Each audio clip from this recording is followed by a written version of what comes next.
Salut, c'est Mickaël. En réponse à une question que j'ai souvent en cabinet ou en parlant avec des amis ou autres, j'ai décidé de faire une vidéo pour apporter une réponse. Cette question, comme tu l'attends, c'est: est-ce que on peut m'hypnotiser contre ma volonté? Je vais d'abord, pour te faire comprendre un petit peu mieux si c'est possible ou si ça ne l'est pas, je vais te prendre un exemple. La semaine dernière, j'ai le projet d'acheter une voiture. Donc la semaine dernière, je me suis dit, bon, je vais aller voir mon banquier. Je n'ai pas trop d'argent, mais bon, je vais aller le voir. Du coup, je suis allé le voir, j'ai discuté avec lui. Et pendant la discussion, je me suis dit, ah, si je l'hypnotisais pour avoir mon crédit plus facilement. Ok, du coup, je l'ai hypnotisé. J'ai eu mon crédit et j'ai eu ma nouvelle voiture. Une nouvelle Peugeot en plus. Bleu clair, c'est cool. Comment ça, tu penses que c'est pas possible? T'as peut-être raison. Effectivement, c'est pas si simple que ça. Je t'ai juste montré cette vidéo par cet exemple un petit peu grotesque pour te montrer que c'est pas possible. Pourquoi c'est pas possible? Parce que en état d'hypnose, tu as une hypervigilance, tu es conscient de tout ce qui se passe. Et tu as ton libre arbitre ou ton facteur critique, appelle-le comme tu veux, qui est là pour te protéger.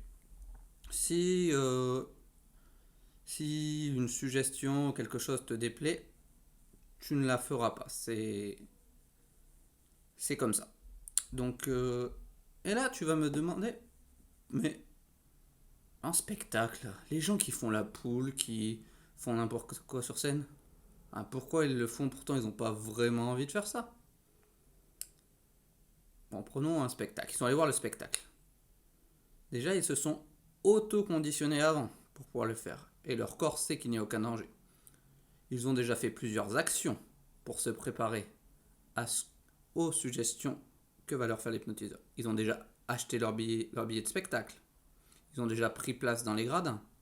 Ils ont écouté ce que l'hypnotiseur leur a dit. Donc toutes ces actions successives qu'ils ont fait avant les a conditionnés pour effectuer une prochaine action.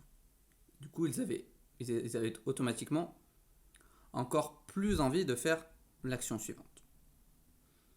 Voilà, tout ça pour te dire, tout simplement pour résumer, non, on ne peut pas faire quelque chose on ne peut pas hypnotiser quelqu'un contre sa volonté et lui faire ce que nous désirons.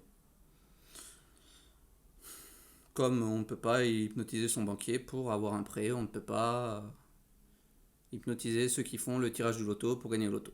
Ce n'est pas possible. Donc voilà, je te remercie pour ton écoute. Et si tu as aimé cette vidéo ou si tu as une question, tu peux la poser en commentaire. Et n'hésite pas à partager cette vidéo. Merci beaucoup de ton écoute. Salut!